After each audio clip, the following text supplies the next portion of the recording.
Clyburn, oh God, for the life of me, and this is something that you really have to talk about, because as two people, I mean, again, you know, I don't come from a background that doesn't understand what it's like, but I'm still not a person of color. I am not from those. Really? Yeah, really. You look pretty freaking colorful to me. But hearing it from somebody like yourself, because there are people who think that they can just chastise us if we choose to call out Representative Clyburn for the things that he does, which I think are extremely nefarious and extremely harmful to communities of color. Yet people in many instances still see him as a political god, and that is very dangerous. So if you can speak to the hypocrisy of somebody like Jim Clyburn, who is as funded as any representative in both parties by Big Pharma. And when we talk about the issues regarding healthcare in communities of color, this is one of, if not the biggest issue of them all. And he is at the forefront of making sure that none of that change happens. That's why he screwed Nina in Cleveland, and he's now trying to screw Jessica Cisneros in Texas for Henry Quare. Yeah, Jim Clyburn he represents everything that's wrong with DC right now. And I really want to throw a shout out to anyone who is on the right, that it matters to you just as much as anybody on the left right now, because he is the type of person that is stopping us from being, to me, a functioning country, that type of person. So it comes from whether you care about the mandates. He's trying to still push the FDA to, push to get more things in arms. He's against Medicare for all.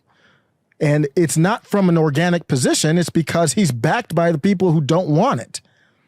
So then Nina Turner comes up, and his background, when you look at even what happened with Biden and Bernie, I mean, this goes back even more.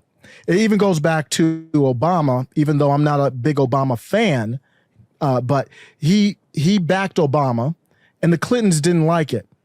And ever since then, he's been trying to make it up to them.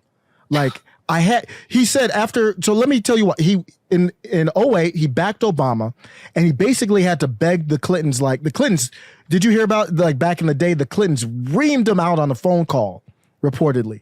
They were like, well, how could you do this? He's like, the dude's black. That's the only reason why. So he's like, every single year, he's like, I got to make it up to them. The Clintons didn't want Nina Turner. The Clintons obviously didn't want Bernie, and he swooped in and helped every single time. And that's how he has amassed. He's the third. He's very powerful. When you look in DC, how many people are more powerful than him? Not many. Pelosi. That's Nancy. Yeah, Nancy's probably one of the most powerful there. But other than her, there aren't many people more powerful than him. And he's been able to play the game. And most recently, even if you don't watch, because many people on my channel probably don't watch the Nina Turner stuff. What happened with Nina Turner, this happened twice in less than a year? So a year ago, Hillary swooped in.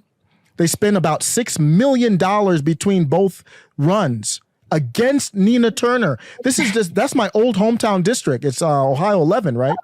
It's my old hometown. Yeah. And they spent $6 million. In some of those districts, they barely get over 10,000 spent on an election. So they spent $6 million trying to stop Nina Turner. Now I have some issues with Nina Turner, but she's very influential, very powerful, very captivating. If you hear her speak, she's passionate. She's someone you can work with. But instead, they got Chantel Brown, corporate, buttoned up, just the next, corporate person in DC. And that's what's causing these issues here. Yeah, I find it really frustrating. And I mean, obviously, if it were a fair fight, let's take all the corporate money out of it, then we all know who would win. And so when you have to put your thumb on the power lever so heavily like that with that money, that means that you're not representing most people, you're buying it.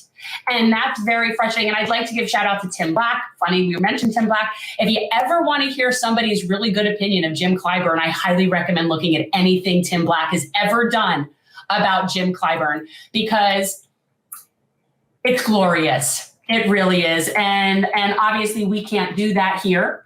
And so I do appreciate it when it is done properly. So I'm just saying. And he is a big problem. He's a total corporate whore. Wait, are you saying you can't do that here because of race? Or yeah, well, I'm not going to talk the way Tim Black talks about Jim Clyburn. That's not going to happen. I'm not going to say what he says. But here's what I think. Here's the problem that I have with a lot of the populist left. But we got to get past the race stuff. Like, Jim Clyburn is trash.